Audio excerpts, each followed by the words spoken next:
I think I worry a lot these days about people being disconnected and not finding ways of really connecting in person and on a human level and on a creative level. The decline in third spaces has really eroded our sense of community. We're losing shopping malls, we're losing parks, we're losing libraries and community centers. And when that space is lost, it's just, we're not getting as much done in our personal lives. We're not growing as well as we could there. And that has ripple effects through the entirety of your life.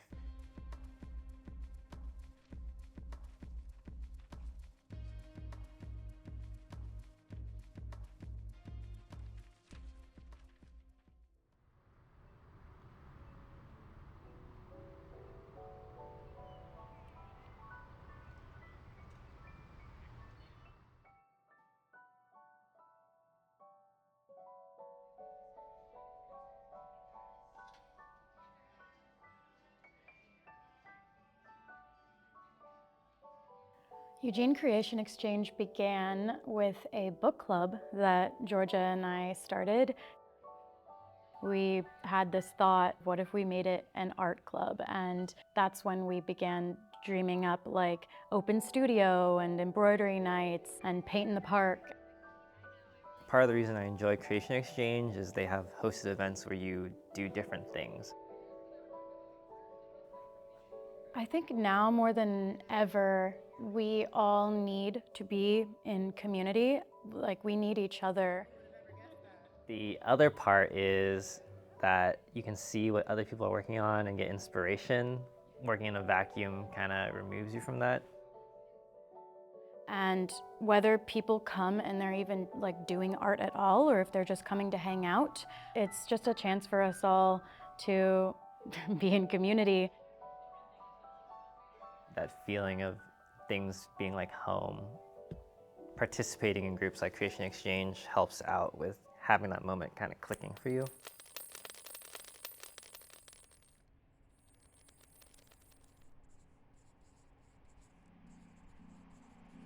What the Eugene Makerspace mission statement means to me personally is it's a place where people from all walks of life can share knowledge together freely. Unlike a place that would only do woodworking or only electronics or only fiber art, we can bring all of those together. The Makerspace has had some real high points. I know when I joined, there was a real kind of buzz of people in there doing interesting projects, kind of feeding off of each other's energy. Over the years, I could see the energy change. It went from being like a kind of very vibrant space to one that was a little bit abandoned, a little bit neglected. The Eugene Makerspace caught fire in September of 2024. The impact it had on the members and the patrons was pretty enormous. There was a moment there where, as we were reflecting on the fire in the weeks after that, there was a real question as to whether we really wanted to rebuild.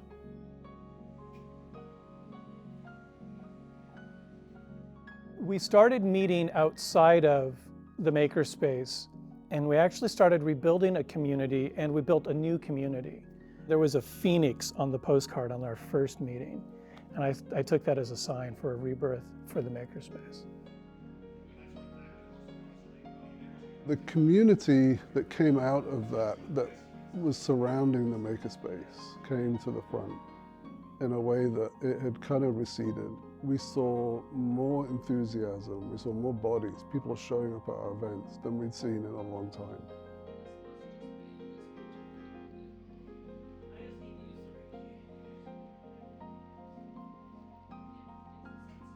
My name is Audra Olazabal. I have a PhD in applied developmental psychology from Fordham University, but my background as relevant to this is that I researched and studied creativity and community building.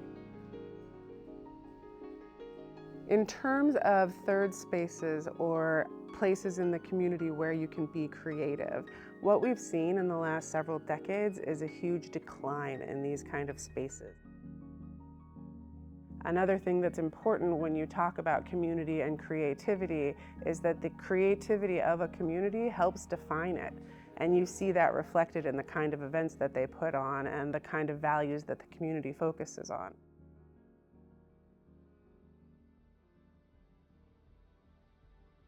And the key part of that is that we need people showing up. People always think like, oh, it's great that it's there, I should go down there one day. Without people working on interesting stuff, we're basically just a building. It's very important for everyone to have access to safe spaces to create art in community so that we all individually have the opportunity to process our feelings through art, whatever medium it is.